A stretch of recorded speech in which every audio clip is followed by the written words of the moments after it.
Fancy saris కి కంచిపట్టు శారీస్ కి పెట్టింది పేరు పూర్ణిమ ప్రిన్స్, కేబిహెచ్పి అండ్ మాదాపూర్. నమస్కారం. కార్తీక పురాణం 22వ రోజు పారాయణలోకి వచ్చాం. రాహు అనేవాడిని జలంధరుడు శివుని దగ్గరికి పార్వతీదేవిని నాకు ఇచ్చేయి అని చెప్పడం కోసం ఒక దూతగా పంపించాడు. పరమేశ్వరుడు వాడిని అక్కడి నుంచి తోలేశాడు. ఆ తోలేయబడినటువంటి రాహువు సావు తప్పి కన్నులోటపోయినంత పనయ్యి మొత్తానికి జలంధరుని చేరి జరిగిన విషయాలన్నీ చెప్పాడు. రాహు చెప్పిన విషయాలన్నీ వినగానే కోపోద్రిక్తుడైన జలంధరుడు పరమేశ్వరుని మీద రణభేరి వేయించాడు.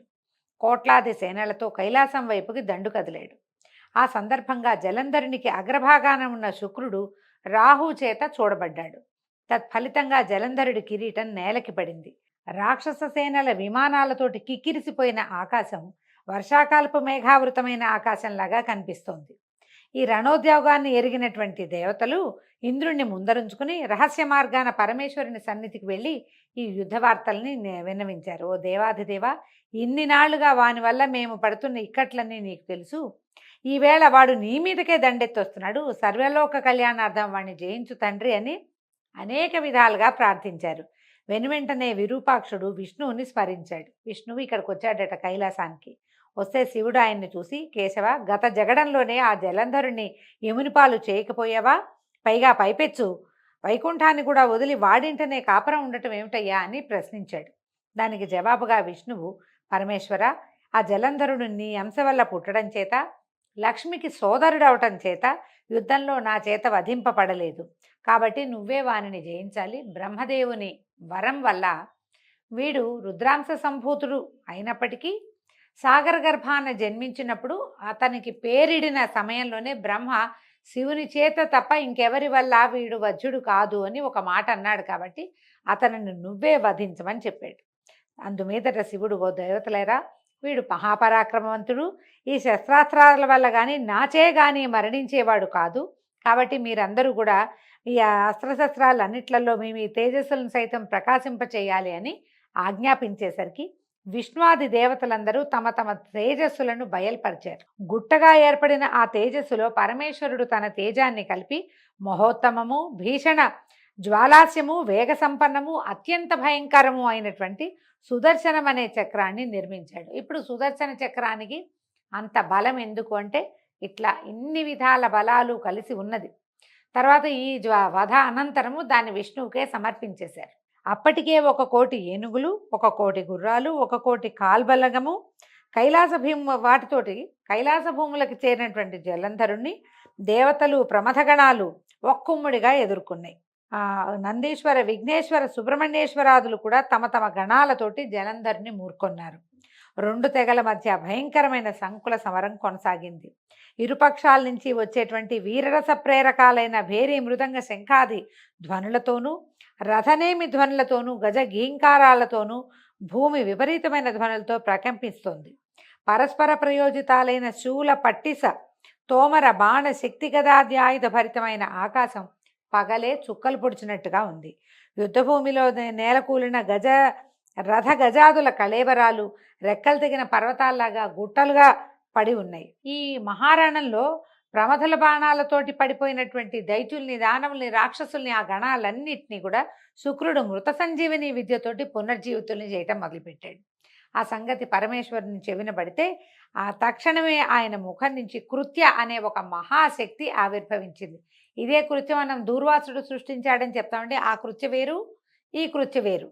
అయితే ఇదేం చేస్తట, భయంకరమైన శక్తి ఈ కృత్య. తాలు జంఘోదర వక్ర స్థనాలతోటి మహావృక్షాలని సైతం కూలగొడుతూ రణస్థలిని చేరింది. ఇదేంటంటే పెద్ద నోరు, పెద్ద పెద్ద స్థనాలు, చాలా పెద్ద పొట్ట, విపరీతమైన శరీరంతో రణస్థలికి వచ్చిందట. వచ్చి ఏం చేసింది, రావడమే పేరు మోసిన రాక్షసులందరినూ ఎత్తి అమాంతం మింగేసిందట ఆ శక్తి. ఆ ఊపు వరుసగా ఒక్కొక్కరిని మింగేసి వచ్చి శుక్రుణ్ణి తన యోనిలో చేర్చుకుని అంతర్ధానం అయిపోయింది, దాచేసిందట పొట్ట లోపల భాగంలో. మరణించిన వాళ్లను మళ్లీ బతికించేందుకు శుక్రుడే లేకపోవటంతో ప్రమథగణాల విజృంభణకు రాక్షససేన మొత్తం తుఫాను గాలికి చెదిరిపోయే మబ్బు తునకల్లాగా చెల్లాచెదరైపోయింది. అంతకుముందు చచ్చిపోతామన్న భయం లేదు వాటికి, రాక్షససేనకి. ఎందుకంటే సస్తే బతికించేందుకు శుక్రుడు ఉన్నాడు. ఇప్పుడు శుక్రుడు మళ్ళీ బతికే అవకాశం లేకుండా కృత్యాగర్భంలోకి వెళ్ళిపోయాడు. ఇక శుక్రుడు లేడు, బతుకుతామన్న ఆశ లేదు, చస్తామన్న భయం వచ్చేసింది. ఈ భయంతో మబ్బు తునకల్లాగా వేద గాలి వస్తే ఎట్లా మబ్బు చెల్లా చెదరైపోతున్నాయి, అట్లా రాక్షస గణాలన్నీ చెల్లా చెదరైపోయినాయి. అందుకు కినిసిన శుంభ కాలనేమ్యాది సేనానాయకులు అగణ శరపరంపరతో శివగణాలని నిరోధించటం మొదలెట్టారు. చక్కటి పంట మీద మిడతల దండులాగా తమ మీద పడే రాక్షస బాణాలకు రక్తసిక్త దేహులై అప్పుడే పూసిన మోదుగ చెట్లలాగా తయారైన శివసేనలన్నీ తిరుగుమొహం బట్టి పారిపోవటం మొదలెట్టాయి. అది గమనించినటువంటి నందీశ్వర, విఘ్నేశ్వర, సుబ్రహ్మణ్యేశ్వరులు ఆగ్రహావేశులై రాక్షస సేనల మీదకి విజృంభించారు. నందీశ్వరుడు కాలనేమితోనూ, విఘ్నేశ్వరుడు శుంభునితోనూ, కుమారస్వామి నిశుంభుడితోనూ ద్వంద్వ యుద్ధానికి తలపడ్డారు. నిశుంభుడి బాణాఘాతానికి సుబ్రహ్మణ్య స్వామి వాహనమైన నెవలి మూర్ఛపోయిందట. నందీశ్వరుడు తన బాణ పరంపరతో కాలనేమి యొక్క గుర్రాలను, జెండాను, ధనుస్సును, సారథిని నాశనం చేశాడు. అందుకు కోపించిన శుంభుడు విఘ్నేశ్వరుడి వాహనమైన ఎలుకని బాణంతో బాధించాడు. అది కదల్లేని పరిస్థితి ఏర్పడడంతో వినాయకుడు గండ్రగొడ్డల్ని ధరించి కాలినడకన శుంభుని చేరి వాడి వక్షస్థలాన్ని చీరేశాడట. వాడు భూమిపై పడిపోయాడు. అది గమనించిన కాలనేమి, నిశుంభులు ఇద్దరూ ఒకేసారిగా గణపతి మీద కలిపడ్డారు. దీన్ని గుర్తించి వారి మధ్యకు రంగప్రవేశం చేశాడు వీరభద్రుడు. వీరభద్రుడు ఎవరండి? పరమేశ్వరాగ్రహం నుంచి పుట్టినవాడు. ఆయన వచ్చాడు. వినాయకుడి సహాయార్థమై వీరభద్రుడు కదలగానే కూష్మాండ, భైరవ, భేతాళ, పిశాచ, యోగిని గణాలన్నీ కూడా ఆయన్ని అనుసరించాయి. గణసహితుడైన వీరభద్రుని విజృంభణతో రాక్షస గణాలు హాహాకారాలు చేశాయి.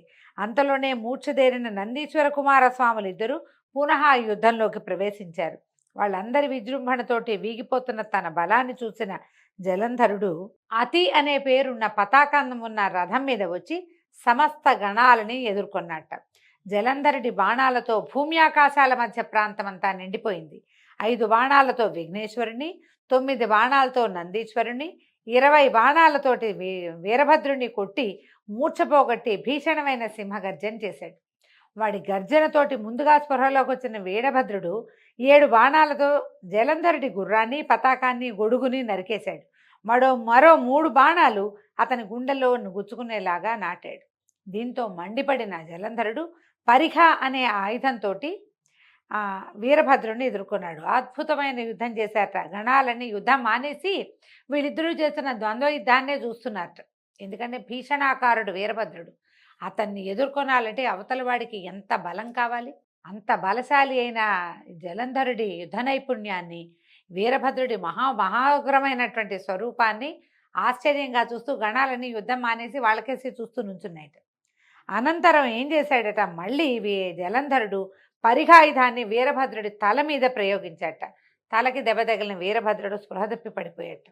చివరికి దేవతలందరూ ప్రార్థించారయ్యా, అందరూ పడిపోయారు, నీ కుమారులు స్పృహ తప్పి మళ్ళీ లేచారు, నీ అపరావతారమైన వీరభద్రుడు స్పృహ తప్పి పడున్నాడు, ఈ జలంధరుడు విజృంభించాడు, సేనలన్నింటినీ చంపేస్తున్నాడు, స్వామి ఏదైనా చెయ్యని పరమేశ్వరుణ్ణి విపరీతంగా ప్రార్థించారు దేవతలు.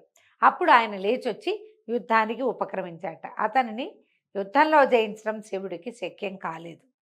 ఎప్పటికీ జలంధరుడు హతుడు కాకపోవటానికి అతని భార్య అయినటువంటి కాలనేమి కుమార్తె అయిన బృంద యొక్క పాతివ్రత్యమే కారణమని విష్ణుమూర్తి గ్రహించాడు. ఆమె ముందు విష్ణుమాయని ప్రయోగించడానికి బయలుదేరాడు. అయితే అక్కడ ఏం జరిగిందట, ఇలా పరమేశ్వరుడితోటి యుద్ధానికి వెళ్ళిన తన భర్త యొక్క యోగక్షేమాల కోసం భయపడుతున్న బృంద ఒక మునీశ్వరుడి వద్దకు వెళ్ళి తన భర్త యోగక్షేమాలు తెలుసుకుందామని ఆమె బయలుదేరి వెళ్ళింది. ఆమెని విష్ణుమాయ అనుసరించింది. మనం ఈ విష్ణుమాయ అనుసరించిన బృందాదేవి ఏమవుతుందో రేపటి కథలో మళ్ళీ తెలుసుకుందామండి. ఈ రోజుతోటి 22వ రోజు పారాయణ పూర్తయింది. రేపు ఉదయం 23వ రోజు పారాయణలో మళ్ళీ కలుసుకుందాం. నమస్కారం.